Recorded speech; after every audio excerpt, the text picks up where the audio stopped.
ስትሄድ ይሄን ሁሉ ቀን አይታት ዝም ብላ ቁጭ ያለችው ለምንድን ነው እንደምታረጊው? አይታት ነው ሱመያን እና የት ነው ያለችው? ቆይ ዝም በይ አንቺ ምን አርጊያለሽ? እኔ ምን አገረው? ዝም በይ። ከዛ ለምንድን ነው እሱ ያልነገርሽው ስላት እኔ ብር ጠይቄው ያለበትን ቦታ ነግረዋለሁ። ብር ልትቀበልክ እሷ? አዎ ሌባ አኒ ከነንጅሩ ጋሩ ጀቹ አዩ ኡመራ ዮም ዋን ጋሪ አርጊና አኒ ከነንጅሩ አዩ ኡመራ ወንቲ ጋሪ ዮም አርጋማ በስማ ወይ ቆይ ምን ሆነሽ ነው አንቺ? እኮ የገረምሽ ምን ሆነሽ ነው? ቆይ አንቺ ቆይ ጤነኛ ነሽ? ነጋኡማ ቀብዳ ፈያዱማ ቀብዳ አትገሩ አማ ጀቺ ሚጨዮን ሱን ጀቴኒ በተለይ በአፋን ኦሮሞ ነው ልጅቷ ያወራች ማለት ነው። እንግዲህ ኦሮምኛ የምትሰሙ ሁላችሁም ተሰማላችሁ ማለት ነው። ግን ቆይ አዩ ምን ሆነሽ ነው? ልጅቷ ግን በጣም ጥሩ ነገር ነው። ዋን በሬዱ ጀቹ ዋን በሬዱ ቁርስ በሬዱ ታካንሽን ከነቴ ተኮፋ ኦዶ ምጨዮን ኩኒ ሳይዶ ሲጀመር ሳይዶ ፋና ወሊ ገላኒ ራወተኒ ሳይዶን ኢሼኒ ዱጋዱማን አንገ አገም አካ ኢሳብ ያዱ አገ ኢን ሱመያ ፊ ኢኒ አካ ወለርገን አገም አካ ኢሽን በርባዳ ጅርቱ ሲኔጋሌ አገም አካ ኢሽን በርባዳ ጅርቱ ኢሺ ኢላሉ አብጂ ራወተ አካ ኢሲን ሚጨዮ ሰና ማለከሽን ጅቱን ኢራ ኢላሉ ዳፍ ቪዲዮ ከነ ኦጀቺሴ ጀቹ ኦዶ ቤኩ ሳይዶን ኦዶ ቤኩ ሚጨዮ ፋና ኦሶ ወል ቤከኖ ቪዲዮ ከነ ኦጀቺሴ ካሜራ ዶክሴ ጀቹ ግን አዩ ማል ጀቲኒ ጀች ሚጨዮን ጀቴን ኢስቴ ዋን ብራሱ ተቹ ቪዲዮ ሰነ ብጩሽ ጀልቀበረስኒ ገልሽስኒ እንጅራ ጀልቀበ ሳራቲን አርጊተኒ ጀቻ ሚጨዮን እንጀት ኢስቴ ዋን ብራ ጀቴ አዩኒ ሱመያን ኤሳ አካ ኢሽን ጅርቱ ነምቤካ በሬቲን እንጅራ ጀቴ አከስቲን አኒ ኢሽን መታን ኢሺ አንዩ በሬቲን እንጅራ ተመለ ሰይዶን አንዩ በሬቲን እንጅራ ከዛ ማሊፍ ሰይዶት ንምረ ጀናነኔ ብሪ በርባዴ ብሪን ኦሶናን ከፈለምን አከሚቲን ኢሰተርጊሲሳ ብሪናፋ ከፈለሙ ጋፈ እኒ ብሪናፍ ከፈለ ሰናን ቦደ በካ ሱመያን ጅርቱ እቲ ኢሰተርጊሲሰና እንጀቴ ብሪ በርባዴት ጋባለጊንቱ ማሊንቱ እንዴ እኔ ልጅቷን እንኳን እኔ ያላቃት ሚጨዮ ህምቤኩ ገሩ ጀቹ አዩ ቆይ ማሉ መታቴቲ ኦሶ ሀደ መናጀል ቀባታቲ ሀደ መናጀል ቀባቲ ጀን ሀደ መናጀል ቀባሚቲ ኢሽን መታን ኢሽት ጅሬኛ ነማት ረት ደጤ ደረባምቴ ካን ጅሬኛ ነማ ዲግድ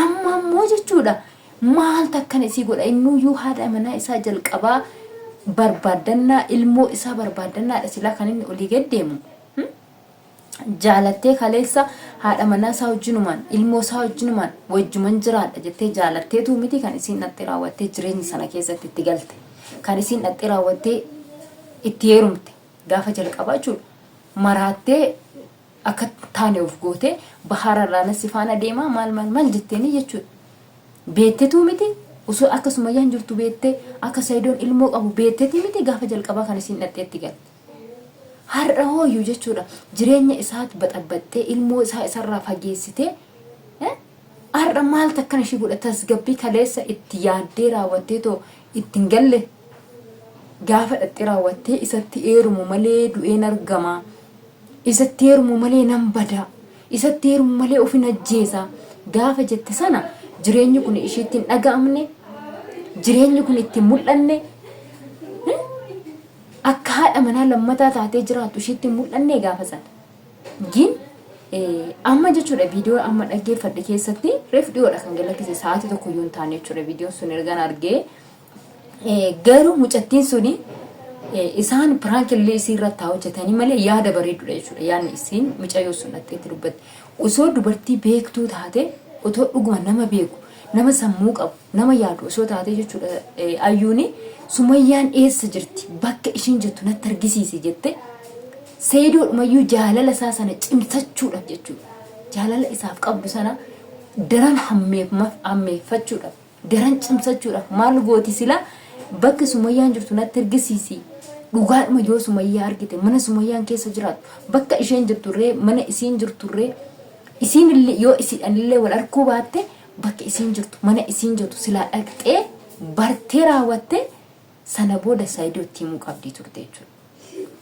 Na barsiisi jetteeni nama biratti sila jaalala argatti isuma dhugaa dubbachuudhaaf jechuudha. Rabbi irraa illee immoo in eebbifamti jechuudha isa dhugaa rabbi. Rabbumti ishiitti gammada. Maali yoo jettani namni nama jibbu eessumaan ga'u isa dhugaa dubbachuudhaaf jechuudha. Nama kamiyyuu ta'e nama ofirratti nama jibbita taanaan rabbi si jibba. Maaliif rabbiin walii keessan jaaladhaa jedha. Ofii keessan caalchisaatii obboleessa keessan jaaladhaa. Ofii keessan caalchisaatii hiriyaa keessan nama kamiyyuu ofii keessanii olitti jaaladhaa. Sini galte sababa kana ta'eefu ayyuun akkanatti Sumayyaa jibbuun ishii akkanatti Sumayyaa xireeffachuun ishii kuni waan baay'ee takka nama jibbisiisu, waan baay'ee takka ishiirraallee jibbisiisu, waan baay'ee takka isiidhaaf illee bakka isiidhaaf hin qabne. Namoonni isii jaallatan illee akka isii jibban akka isii taasisu. Sumayyaan tuni zeegaa biraati, nama zeegaa biraati jennee isii jibbuu qofa osoo hin taane akka seeraa fi heeratti deemuu qabna jechuudha miti. Sini galte namni kamiyyuu nama ta'ee edda jiraateen booda tokkuma namni sini gale isaan gaafa jalqaba walitti dhufanii wal jaalatanii raawwatanii waliif ta'anii ilmoo walirraa horani miti. Hundi keenya kana hin beekne jechuudha. Saayidoo fi Sumayyaa wal jaalatanii osuma maalinnatii walii osoo beekan eenyu Sumayyaan eenyu akka taate osoo beeku ishiinis immoo Saayidoon eenyu akka ta'e osoo beektu dhaqxee Saayidootti heerumte. Dhaqanii walitti dhufanii jechuudha. Dhaqanii walitti dhufuu isaaniirraan kan darbe ilmaan horatan. Kanaafiyyuu har'a Sumayyaan tuni zeegaa biraati. Jennee ayyuun immoo lammii keenya zeegaa teenya jennee isii filachuu qofa osoo hin taane akka seeraa fi heeratti yoo deemne jarri kun ilmaan dhalanii walitti qabu. Ilmoo teenya kan Sumayyaa harka jirtu jechuudha. Kan Sumayyaan baattee deemtu sun ilmoo keenya jechuudha. Sini galte sababa kana ta'eefu ilmoo keenya sana barbaadachuu qabna jechuudha. Sumayyaallee yoo barbaaduu baanne Sumayyaallee yoo wantoota biraatiin waan biraatiin yaada biraatiin walitti dhufuu baanne ilmaan tana gatuu hin qabnu. Dhiiga keenya waan taateef jechuudha. Ilmoo keenya waan taateef gatuu hin qabnu jechuudha. Sini galte ayyuun garuu yaada akkamii yaaddee waan akkamii sammuu ishii keessatti qabattee akkamitti akka isii yaadaa jirtu akkamitti akka isiin deemaa jirtu waanuma tokko kanaa galaan jiru isa dhugaa dubbachuudhaaf jechuudha. Ayyuun duraan amala bareedduu qabdii turte. Naa Sumayyaanis Saayidoonis naa Yamaniin jiranitti gaafa Saayidoon isii biraa deemee Yamanitti galu akkasuma ergallee as deebi'ee isii ilaalee achirree deebi'u otoo isaan achi jiranuu deebisee immoo osoo gaa'ela hin godhatin yaada bareeda qabdii turte. Keessa dabartee yommuu Sumayyaan mana keessaa mi'a guurrattee baatee Saayidoon achitti qophaa isaa rakkataa ture sana ani Saayidoon nattafuu wayyaa ilmoo isaa jalaa bittinnaa hurraa haadha manaa isaatiin gargar bahurraa anaan gargar bahu wayyaa anatti hafuu wayyaa ani hin barbaadu jechaa turte jechuudha. Osoo jechuma jette sanaan haftee osoo jechuma sanaan adeemte mucaa kan kamiin keenya numa jaallannaan har'as jibba ishiin qabu. Har'as gochaa fi hojii ishiirratti ishee jibbine malee ishiirraa jibbine malee naminnatii isiitiin isiin jibbine. Har'as inuma isii jaallanna. Foon keenya waan taateef foon kana murtee ofirraa hin gattu. Yoo murtee gatte si uumiidha. Si dhukkuba waan ta'eef jechuudha. Kanaafiyyuu mucaan kun foon keenya waan taateef gatuu hin dandeenyu jechuudha. Jibbuullee hin dandeenyu.